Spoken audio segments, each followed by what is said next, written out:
প্রিয় সরকারি চাকরিজীবী ভাই ও বোনেরা, আজকে আমরা অনেক দূর দূরান্ত থেকে একত্রিত হয়েছি আমাদের নবম পে স্কেল বাস্তবায়নের জন্য।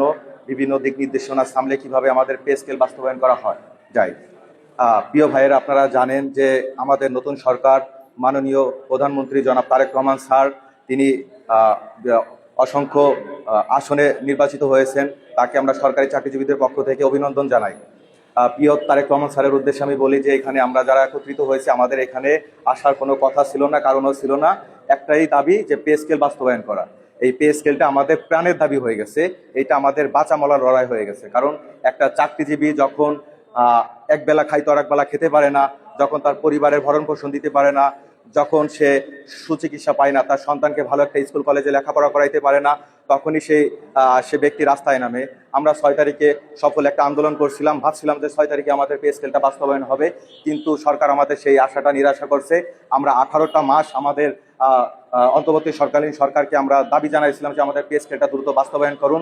বিভিন্ন কর্মচারীরা অর্থকষ্টের ভিতরে আছে, দ্রুত এটা গেজেট আকারে প্রকাশ করুন। কিন্তু বিভিন্ন কমিশন বিভিন্ন করে আমাদের পে স্কেল তো বাস্তবায়ন করে নাই। তারা আমাদের শেষ সময়ে এসে তারা একটা কমিটি করে চলে গেছে।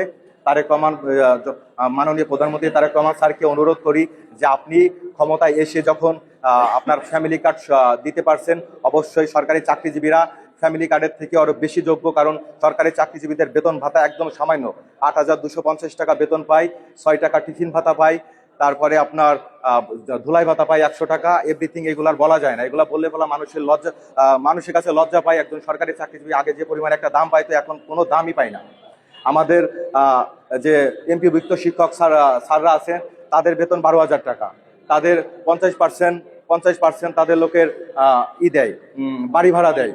তারপরে যায় তাদের পেনশন দেয় 50%, তাদের বাসা ভাড়া দেয় লোকের 500 টাকা। তা আমাদের স্যাররা আন্দোলন করে এটাকে 15% করছে, তা জুলাই থেকে ইনশাল্লাহ কার্যকর হবে। তা এই টাকায় একদম সামান্য। একজন শিক্ষক চাইলে একটা বাইরে একটা কাজ করতে পারবে না। আমি সরকারি চাকরির পরেও আমি বিভিন্ন কাজ কাম করি, আমার মতন হাজারো লোক তারা সরকারি চাকরির পাশাপাশি অন্য কাজ করে, কিন্তু একজন শিক্ষক সে তো আর কোনো কাজ করতে পারবে না। শিক্ষককে বাংলাদেশের সঠিক মূল্যায়ন করতে হবে, একজন সরকারি চাকরিজীবীদেরও সঠিক মূল্যায়ন করতে হবে। আমরা যারা পে স্কেল নিয়ে কথা বলি, তারা সবাই সৎ এবং নিষ্ঠার সাথে বাংলাদেশ সরকারকে সার্ভিস দিচ্ছি।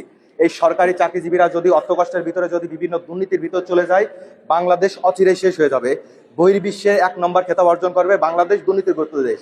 এইখানে কোনো ইনভেস্ট করা যাবে না, এখানে যাওয়া যাবে না, এখানে থাকা যাবে না। এখন আমরা চাই না 11টা বছর আমরা পে স্কেল করে দাবি জানাচ্ছি, কিন্তু কোনো সরকার কোনো সংগঠন আমাদের পক্ষে কথা বলতেছে না, আমাদের কোনো কাজ করতেছে না।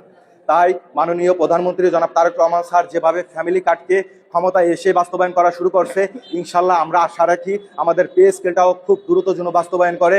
18 লক্ষ কর্মকর্তা কর্মচারী পরিবার যেন শান্তিতে বসবাস করতে পারে।